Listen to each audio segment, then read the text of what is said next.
children, hope you all doing good. Let's start today's chapter, animal fibers. Learning objectives.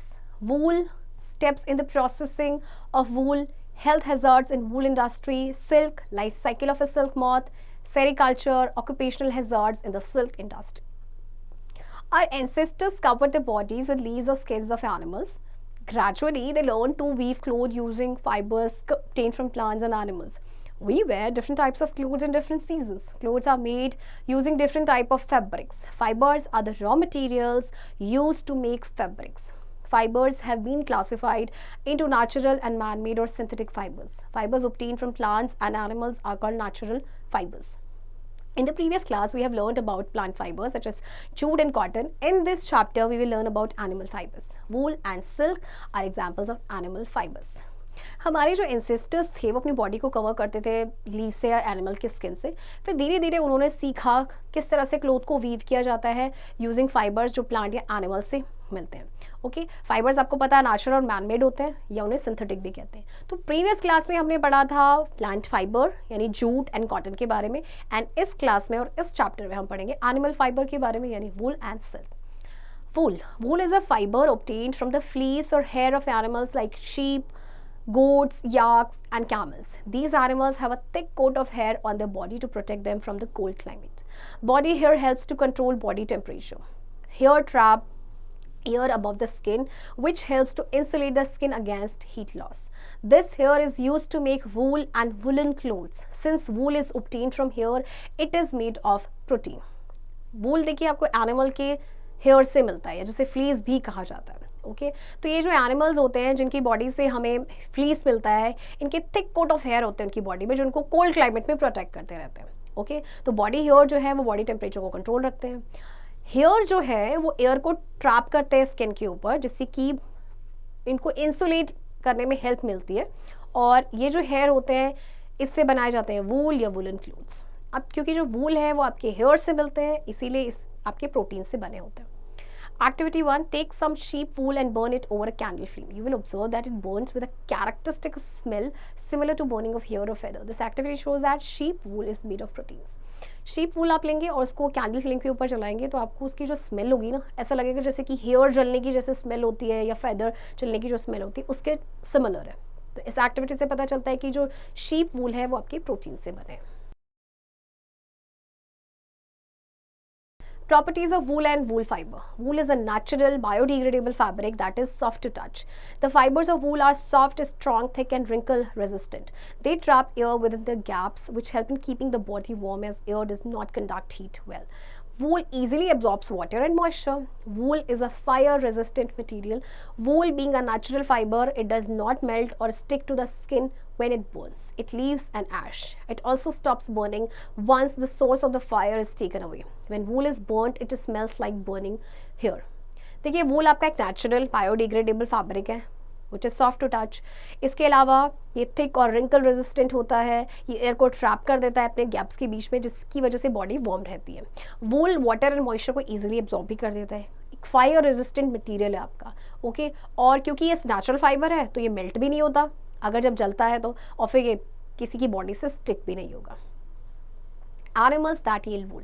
Sheep. Wool is obtained mainly from several breeds of sheep. Two types of hair grow on sheep: coarse beard hair and fine soft underhair.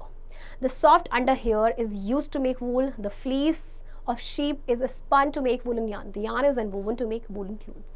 अब wool जो है mainly आपकी sheep से ही मिलती है, sheep के different breed से. तो वो दो तरह के हेयर होते हैं आपके, एक तो कोर्स बियर्ड एंड एक होता है फाइन सॉफ्ट अंडर हेयर. तो जो सॉफ्ट अंडर हेयर होते हैं उससे आपकी बनती है वूल. Rearing and breeding of sheep. Sheep are reared in many parts of the country, including the countryside of Jammu and Kashmir, Himachal Pradesh, Punjab, Haryana, Rajasthan, Gujarat, Arunachal Pradesh, and Sikkim. They are fed on grass and leaves, but are also given a mixture of corn, pulses, jowar, and oil cake. Sheep, fed on protein-rich food, develop good growth of fine, curly, and shiny hairs. When sheep develop a thick growth of hairs, they are shaved to obtain fleece. To obtain more of soft underhair, sheep breeders select special breeds of sheep which can produce offspring with fine soft underhair. This process of selecting parents with certain preferable characteristic to produce offspring with desirable characteristics is termed as selective breeding.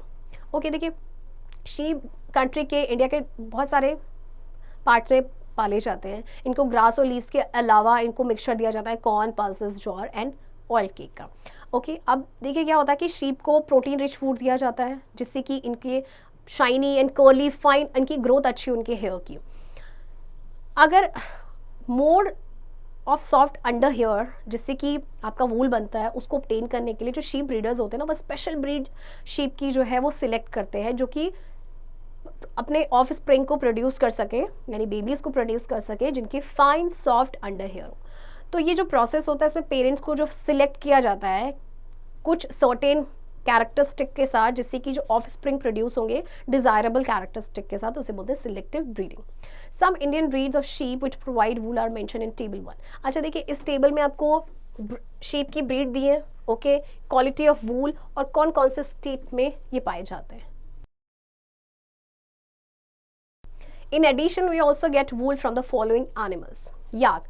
It is a native animal of higher altitudes. This animal is domesticated by people living at high elevation.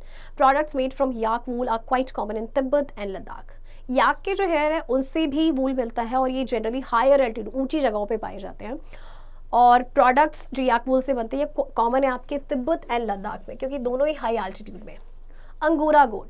Mohair fiber is obtained from Angora goats, a breed of domestic goat found originally in Turkey and also found in the hilly regions of Jammu and Kashmir in India. Okay, अब angora गोट जो है ये originally Turkey में पाया जाता है but ये जम्मू कश्मीर के हिली रीजन्स में भी पाया जाता है. Kashmir goat. Kashmir is a fine fiber obtained from the under fur of Kashmiri goats. It is used to make beautiful shawls called pashmina shawls. Kashmir goat के वूल से, अंडर फर से आपके बनाए जाते हैं पश्मीना शॉल्स जो कि आपके बहुत ही फेमस होते हैं. Llama and alpaca camels. Wool is also obtained from the body hair of llamas and alpacas found in South America. The wool obtained from them is very fine, soft and lustrous. Okay, अब आपको table 2 दी गई है, animals that eat wool and the regions where they are found. देखिए, animal जिनसे आपको वूल मिलती है and name of wool found, जैसे कि शीप से शीप वूल, कैश्मीर गोट से कैश्मीर, ओके, कश्मीरी गोट से पश्मीना, अंगोरा गोट से मोहेर एंड सो ऑन. और ये कौन कौन से रीजन में पाए जाते हैं. Steps in the processing of wool. The following steps are involved in the processing of fiber into wool. Shearing. The process of removing and collecting the hair along with a thin layer of skin is called shearing. It can be done manually with a large razor or with a machine. It is done in summer season so that the hair of the sheep grow again before the onset of winter. The sheep do not get hurt while shearing as the top layer of their skin is also dead. The shorn sheep is immediately dipped in an antiseptic solution to protect it from skin infection. The sheared sheep are kept indoors during winters to prevent them from cold. Slowly the sheep grow new hair. Okay, अब sheep की body से जो hair निकाले जाते हैं, remove किया जाता है, उस प्रोसेस को बोलते हैं शेयरिंग. ये मैनुअली किया जाता है रेजर के साथ या फिर मशीन के साथ भी. और वैसे ही जनरली आपके समर सीजन में किया जाता है. और ऐसा करने में जो शीप है ना वो हर्ट नहीं होती है बिकॉज जो टॉप लेयर होती है इनकी स्किन की वो डेड होती है. और जैसे ही शेयरिंग की जाती है उसके बाद शीप को इमीडिएटली एंटीसेप्टिक सोल्यूशन में डिप किया जाता है ताकि उनको कोई स्किन इन्फेक्शन ना हो. और अगर कोई शेयर्ड शीप जैसे कि अगर विंटर्स के टाइम पे शेयर किया गया है तो उनको इंडोर्स रखा जाता है ताकि उनको ठंड ना लगे. स्कोरिंग और washing. The skin with hair is called raw और grease wool. The process of removing dust, dirt and grease from fleece is called scoring. The main purpose of scoring is to remove the impurities from the fleece. Manually scoring is done in large tanks. However, with improvement in technology, machines have been made for scoring of hairs. The wool is then passed through a series of rollers and dryers. अब देखिए sharing हो गया है, इसके बाद क्या होगा कि प्रोसेस होता है स्कोरिंग. ओके, इस प्रोसेस में क्या होता है कि जो हेयर है उनमें से डस्ट, डर्ट और ग्रीस को रिमूव करना. तो इसको मैनुअली लार्ज टैंक्स में किया जाता है. हालांकि अब क्योंकि मशीन्स हो गई हैं तो मशीन्स के थ्रू से किया जाता है और देन इसको रोलर्स एंड ड्रायर्स किया जाता है. Sorting. After scoring, some wool gets damaged. The damaged wool is carefully removed. The dried hairs are sent to the sorting department where hairs are sorted out or grouped on the basis of the features such as length, fiber diameter, color, texture and ease of dyeing. Sorting is a process of separating hairs of different types and textures. Only fleece of long, fine quality is sent to the factory for further processes. अच्छा, जब scoring होता है तो कुछ वूल जो है वो damage हो जाता है, फिर डैमेज वूल को केयरफुली रिमूव किया जाता है. ड्राइड हेयर को फिर सॉर्टिंग डिपार्टमेंट में भेजा जाता है, जहाँ पे हेयर को सॉर्ट किया जाता है, ग्रुप किया जाता है उनकी लेंथ के बेसिस पे, फाइबर के डायमीटर के बेसिस पे, कलर टेक्सचर के बेसिस में. ओके, एंड सॉर्टिंग आपका एक प्रोसेस होता है जिसमें हेयर जो डिफरेंट टाइप और टेक्सचर्स होते हैं उनको आपका अलग किया जाता है. जो लॉन्ग फाइन क्वालिटी के आपके फ्लीस होते हैं उन्हीं को फैक्ट्रीज में भेजा जाता है फर्दर प्रोसेसेस के लिए. Removing boors. You might have seen soft fluffy fibers that appear in a sweater. These are called boors. These boors are picked out from the hair that has been scored. After removing boors, the fibers are again scored and then dried. Sweaters में आपके छोटे छोटे bourse आपके नज़र आते हैं आपको, है ना. तो ये क्या होती है, जो बूर्स जो होते हैं इनको रिमूव किया जाता है, फिर रिमूव करने के बाद फिर से स्कोरिंग होती है, फिर इनको ड्राई किया जाता है. Dyeing and drying. The hairs of sheep are white, black और brown. To give other colors to the woolen fiber, they are dyed in different colors. Wool is dried by putting rollers on it to squeeze out the water. Wool is now ready for further processing. अच्छा, अब देखिए जो hair होते हैं ना shape के, वो white, black और ब्राउन होते हैं, बट आपको जो वूल है वो डिफरेंट कलर्स की मिलती है क्योंकि इनको डाई किया जाता है. ओके, वूल को आपकी वूल जैसे कि ड्राई हो जाती है, कैसे, by putting rollers on it, और उसमें से जितना भी वाटर है वो स्क्वीज आउट हो जाता है, फिर वो फर्दर प्रोसेसिंग के लिए आपकी वूल रेडी रहती है. Spinning, weaving and knitting. The wool is then straightened with the help of big combs. The comb wool is rolled into yarns. Nowadays machines perform this function of combing and rolling into yarns. The long fibers are rolled to make woolen yarns which are spun and knitted to make sweaters. The short fibers are used for spinning and weaving into woolen clothes. अब इसके बाद वूल को straight किया जाता है बड़ी बड़ी com की हेल्प से. ओके, अब तो मशीन्स हैं जो इस कॉमिंग एंड रोलिंग करती हैं. ओके, लॉन्ग फाइबर्स को रोल किया जाता है टू मेक वूलन यार्न्स, फिर जिनको स्पन किया जाता है, निट किया जाता है स्वेटर्स के लिए, और जो शॉर्ट फाइबर्स होते हैं उनको स्पिनिंग के लिए यूज़ किया जाता है एंड देन वीव किए जाते हैं वुलन क्लॉथ में. Health hazards in wool industry. Workers employed in certain industries face certain risks. These risks can cause disease or injury. Various chemicals required for greasing, disinfecting, bleaching or dyeing can cause eye and skin irritation. The hairs of sheep may have dangerous bacteria called anthrax. Spores of the bacterium anthrax are present in the wool of contaminated sheep. If inhaled by workers, these spores can cause a life-threatening disease called Sotter's disease. Such diseases that are caused due to occupation of a person are called occupational hazards. अच्छा देखिए, जो आपके workers certain industries में employed होते हैं, कुछ ना कुछ रिस्क उसमें होते हैं जिनकी वजह से कोई डिसीज़ हो जाती है, कोई इंजरी हो जाती है. अब देखिए, क्योंकि बहुत सारे केमिकल्स का यूज़ किया जाता है डीग्रीसिंग के लिए, डिसइंफेक्ट करने के लिए, डाई करने के लिए, ब्लीच करने के लिए, है ना, तो इसकी वजह से स्किन एंड आई इरिटेशन भी हो जाते हैं. शीप की हेयर में एक डेंजरस बैक्टीरिया होता है जिसे कहते हैं एंथ्रेक्स. ओके, और स्पोर्स जो होते हैं इस बैक्टीरियम के वो प्रेजेंट होते हैं टू कंटामिनेटेड शीप की वूल में. अगर इनहेल कर दिया जाता है वर्कर्स के थ्रू तो क्या होता है, उनको एक डिसीज हो जाती है जिसे कहते हैं sorter's disease. Silk. Silk fibers are obtained from an insect called the silk moth. The variety in silk fibers depends on the nature of the leaves the moth feeds on. Mulberry silk moth is the most common silk moth. It feeds on mulberry leaves and the silk obtained is elastic, soft and lustrous. It can also be dyed in various colors. Silk is the strongest natural protein. Silk fibre आपको पता है silk worm से मिलते हैं, silk moth से मिलते हैं. Okay, तो जो वैरायटी होती है सिल्क फाइबर्स की वो डिपेंड करता है कि मॉथ कौन से जो लीव्स है उन पे फीड कर रहा है. जैसे मलबरी सिल्क मॉथ जो है मोस्ट कॉमन सिल्क मॉथ है, ये मलबरी लीव्स पे फीड करता है एंड जो सिल्क इससे मिलती है बहुत ही इलास्टिक, लश्रस और सॉफ्ट होती है. इसको डिफरेंट कलर्स में डाई किया जाता है. सिल्क जो है वो स्ट्रॉन्गेस्ट नेचुरल प्रोटीन है. Characteristics of silk: it is a natural biodegradable fabric made of protein. It is smooth and shiny, elastic and comfortable. It is the strongest natural fabric. It is a bad conductor of heat, perfect for winter clothing. It is dust resistant and wrinkle free. It is a fire resistant material that burns slowly and does not continue burning after being taken away from the flame. It smells like burning hair while burning. एक तो सबसे पहले silk fibre आपका natural है, biodegradable है, जो कि आपके प्रोटीन से बना है. स्मूथ शाइनी तो होता ही है और स्ट्रॉन्गेस्ट नेचुरल फैब्रिक है, बैड कंडक्टर ऑफ हीट है, ये विंटर क्लोथिंग के लिए परफेक्ट होता है. डस्ट रेजिस्टेंट, रिंकल फ्री होता है, फायर रेजिस्टेंट, आपका मटेरियल है। और इसका स्मेल कैसे होता है, जब ये बर्न करता है तो जैसे कि आपके हेयर की बर्निंग की स्मेल होती है ना, ऐसे ही आती है smell.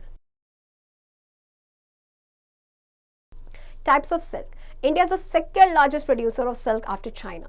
There are many types of natural silk produced in India for commercial purposes. Some examples are mulberry silk, tussar silk, moga silk, kosa silk, and eri silk. Among these kinds, mulberry silk contributes to more than 80% of the silk produced in the country. Different types of silk can be made from the cocoons of the same or different species of silk moth. The silk fibers obtained from mulberry moth are soft, lustrous, and elastic. Common varieties of silk produced in the India are given in the table 3. India आपको पता है second largest producer है silk after China. तो बहुत आपके many type of natural silk जो है आपके प्रोड्यूस होते हैं इंडिया में, लाइक आपका मोगा सिल्क, कोसा सिल्क, मलबरी सिल्क, जिसमें से आपका जो मलबरी सिल्क है वो अकेला 80% ऑफ द सिल्क जो आपका कंट्री में प्रोड्यूस होता है वो कंट्रीब्यूट करता है। ओके, अब आपको एक टेबल दी गई है, टेबल 3, इसमें आपको दिया गया है टाइप ऑफ सिल्क, कहाँ से ऑब्टेन होता है, किस लिए यूज होता है, and which are the producer states. So go through this table. Life cycle of a silk moth. There are 4 stages in the life cycle of a silk moth: egg, larva or caterpillar, pupa, and adult. Stage 1. A female mulberry silk moth lays eggs on the mulberry leaves. It lays about 300 to 400 eggs at a time. The eggs hatch in 1 to 2 weeks and silkworms caterpillars emerge. Stage 2. These caterpillars are called larvae. They use their saliva to make a structure around themselves called a cocoon. The cocoon is made of protein. The larval stage lasts about 3 to 4 weeks. Stage 3, the silkworm stays inside the cocoon for 2 to 3 weeks. This stage is called pupa. Silk threads are obtained from the cocoon at this stage. अच्छा देखिए, सबसे पहले जो female mulberry silk है वो egg ले करती है मलबरी लीव्स में, और एक टाइम में 300 से 400 एग्स ले करती है, और 1 से 2 वीक के अंदर ये हैच आउट हो जाते हैं, जिसमें से कैटरपिलर्स निकलते हैं। कैटरपिलर्स को लार्वा भी कहा जाता है। ये अपने सलाइवा का यूज करते हैं, एक स्ट्रक्चर बनाते हैं अपने अराउंड, जिसे कहते हैं कुकून। कुकून आपका प्रोटीन से बना होता है, और ये जो लार्वल स्टेज है जनरली आपका लास्ट होता है 3 से 4 दिन तक। देन स्टेज 3 में क्या होता है कि जो सिल्कवर्म है वो कुकून के अंदर ही रहता है 2 से 3 हफ्ते। इस स्टेज को कहा जाता है प्यूपा, और जो सिल्क थ्रेड्स हैं वो इसी कुकून से मिलते हैं। In this stage the silk worm first weaves a net to hold itself, then it swings its head from side to side in the form of the figure of 8। इस stage में क्या होता है, silk worm सबसे पहले एक net को weave करता है अपने आप को होल्ड करने के लिए, फिर अपने ये हेड को स्विंग करता है साइड टू साइड 8 की फॉर्म में, जैसे 8 आपका बनता है ना। During this movement it secretes a fibre called fibroin made of protein, और जब इसका ये मूवमेंट होता है तो एक प्रोटीन को सिक्रीट करता है जिसे कहते हैं फाइब्रॉन। This fiber hardens on exposure to air and becomes a silk fiber. Soon the silkworm covers itself completely by the silk fiber. This covering is known as a cocoon. अब ये fibre जो है जैसे ये एयर के exposure में आएगा hard हो जाता है और सिल्क फाइबर बन जाता है। फिर इसके बाद जो सिल्क वर्म है वो उसको कंप्लीटली कवर कर देता है सिल्क फाइबर से, और इस कवरिंग को कहा जाता है cocoon. Stage 4. After the complete development, the cocoon splits open and a beautiful adult silk moth comes out of it. However, it is from this cocoon that silk fibers are obtained, but the developing silkworm is killed. Some silkworms are allowed to live and mature into silk moths so that they can lay eggs to produce more silk. अब देखिए, जब development complete हो जाता है फिर जो cocoon है वो स्प्लिट होते हैं, एक ब्यूटीफुल एडल्ट सिल्क मॉथ उसमें से बाहर आ जाता है। हालांकि कोकून में से ही आपका सिल्क फाइबर ऑब्टेन किया जाता है, बट जो डेवलपिंग सिल्क वॉर्म है क्योंकि उसको बॉईल किया जाता है वाटर में, तो जो डेवलपिंग सिल्क वॉर्म है वो किल हो जाता है। तो कुछ सिल्क वॉर्म्स को अलाउ किया जाता है कि वो जिंदा रहें, जिससे कि उसमें से मेच्योर सिल्क मॉथ निकले ताकि वो एग्स प्रोड्यूस करें to produce more silk worms. Do you know silk moths do not eat or drink at all during their lifetime? They survive on stored body fats and fluids. Silk moths जो है अपने पूरे life time में ना तो कुछ खाते हैं ना ही पीते हैं, वो उनकी बॉडी में जो फैट स्टोर्ड होता है और जो फ्लूइड्स होता है उसी पे वो सर्वाइव करते हैं। Sericulture. The rearing and management of silkworms for obtaining silk is called sericulture. It is also known as silk farming. The healthiest silk moths are chosen for selective breeding and laying eggs. The eggs hatch larvae that spin cocoons around themselves. These cocoons are used for making silk. The process broadly involves the following steps: cultivating mulberry trees for their leaves, taking care of the silkworm from the egg stage to the pupa stage, collecting silk threads and making yarn by boiling cocoons or by exposing them to the sun. Sericulture है आपका rearing, मतलब silk worms को पालना and उनका जो management है, इसको silk farming भी कहा जाता है. जो हेल्दीएस्ट सिल्क मॉथ्स होते हैं उनको चूज किया जाता है for selective breeding and laying eggs. अब इसके बाद देखिए जो प्रोसेस है इसमें आपके कुछ स्टेप्स इन्वॉल्व है. सबसे पहले मलबरी ट्रीज को कल्टीवेट किया जाता है उनकी लीव्स के लिए, फिर सिल्क वर्म की देखभाल की जाती है उनके एग स्टेज से लेकर प्यूपा स्टेज तक, फिर सिल्क थ्रेड्स को आपके कलेक्ट किया जाता है, फिर यार्न बनाया जाता है बाय बॉइलिंग कोकून्स या फिर उनको सन में एक्सपोज कर देते हैं. Rearing. Silk moths produce hundreds of eggs at a time. The healthiest moths are selected for breeding. Silk farmers collect these eggs and store them in an environment with an appropriate temperature, humidity and hygienic condition. This method is called incubation. In order to hatch the larvae out of the eggs are placed in frames and kept in an incubator. After about 20 days, these frames are taken out of the incubator. Till then, most eggs hatch into larvae. These hatched larvae are called silkworms. The silk farmers spread fresh mulberry leaves on these frames each day for the silkworms to feed on. This is generally done at the time when fresh leaves appear on the mulberry trees so that the silkworms have enough to feed on. The silkworm continues to feed day and night for 46 weeks and grow in size considerably. They are then placed into individual chambers in bamboo trees where they begin to produce silk thread and eventually form a protective cocoon around themselves. देखिए जो silk moths हैं वो एक time पे hundreds of eggs produce करते हैं, तो जो हेल्दीएस्ट मॉथ्स हैं उनको सिलेक्ट किया जाता है ब्रीडिंग के लिए. सिल्क फार्मर्स इन एग्स को कलेक्ट करते हैं, एक इन्वायरमेंट में स्टोर करके रखते हैं जहाँ पे अप्रोप्रिएट टेम्परेचर, ह्यूमिडिटी और हाइजीनिक कंडीशंस होते हैं. तो इस प्रोसेस को मेथड को बोला जाता है इंक्यूबेशन. और अगर लार्वास को हैच आउट करा रहा है एग्स में से, तो एग्स को प्लेस किया जाता है फ्रेम्स में, फिर इनको रखा जाता है इंक्यूबेटर में, और 20 डेज के बाद ये जो फ्रेम्स है इनको निकाला जाता है इंक्यूबेटर से. तब तक जो ज़्यादातर एग्स जो है वो हैच आउट हो जाते हैं लार्वा में. फिर ये जो हैच लार्वा है इन्हें कहा जाता है सिल्कवर्म. सिल्क फार्मर जो है फ्रेश मलबरी लीव्स को इन फ्रेम्स में स्प्रेड कर देते हैं, और उसके बाद क्या होता है कि जो आपके जो सिल्कवर्म्स हैं उसमें फीड करते हैं. ओके फिर सिल्कवर्म जो है कंटिन्यू करते हैं feed day and night for 46 weeks and उनका साइज जो है बढ़ जाता है. फिर इनको इंडिविजुअल चेम्बर्स में रखा जाता है इन बैम्बू ट्रीज में, जहाँ पे क्या करते हैं सिल्क थ्रेड को प्रोड्यूस करते हैं, इवेंचुअली एक प्रोटेक्टिव कुकून बनाते हैं अपने around. Processing of silk. The cocoons are sorted according to the color, size, shape and texture. They are collected and kept either under the sun or boiled so that the silk fibers can be separated. The next step involves taking out silk fibers by unwinding the threads from the cocoon. This process is called reeling, which is done manually as well as by specialized machines in silk factories. फिर cocoons को sort किया जाता है उनके color, size, shape और texture के basis पे. इनको कलेक्ट किया जाता है या फिर रखा जाता है अंडर द सन या फिर बॉईल किया जाता है जिससे कि सिल्क फाइबर आपके सेपरेट होके. फिर नेक्स्ट स्टेप क्या होता है कि सिल्क फाइबर्स को निकाला जाता है इन थ्रेड्स को अनवाइंड करके from cocoon. This process is called reeling. और उसके बाद इसको मैनुअली भी किया जाता है या फिर कुछ स्पेशल मशीन्स होती हैं सिल्क फैक्ट्रीज में, उनके थ्रू भी किया जाता है. Making of yarn. The silk fibers thus obtained are drawn and rolled into silk threads or yarn. The silk filaments are very fine, so they are combined together to make a thread of raw silk. Usually 3 to 10 strands are reeled to produce the desired thickness, which is known as the raw silk.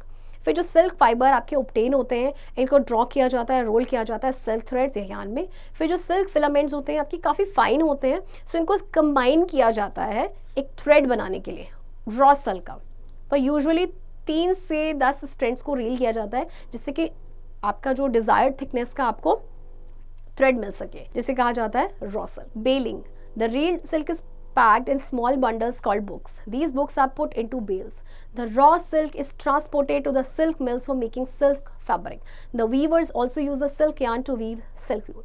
अब ये जो reeled silk होता है इनको small bundles में रखा जाता है जिन्हें बोलता है बुक्स, और फिर ये बुक्स को रखा जाता है बेल्स में.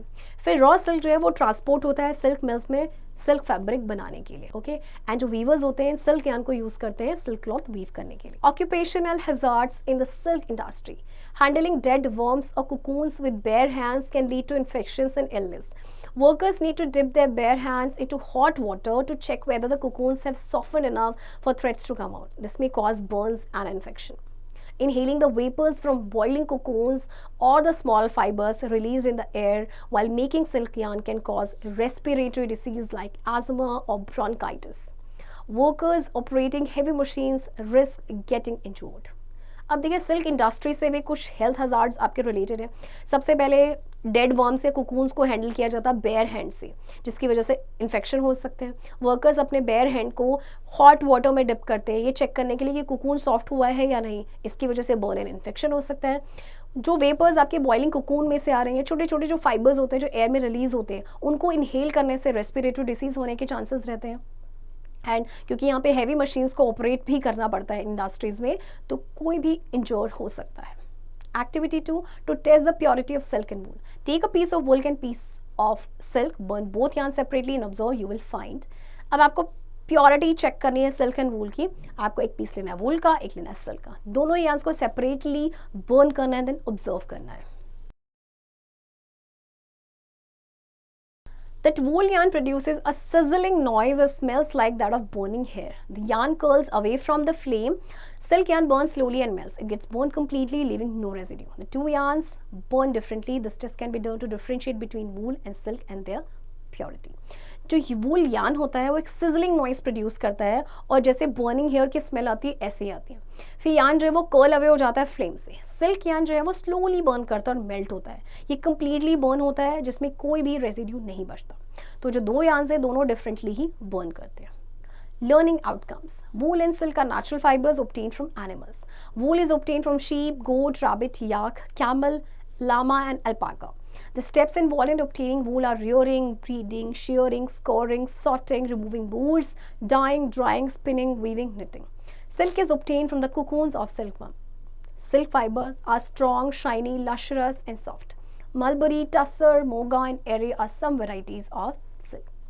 Children, I hope आपको चैप्टर समझ आया होगा एंड इस चैप्टर की प्रैक्टिस अब आप खुद से करेंगे.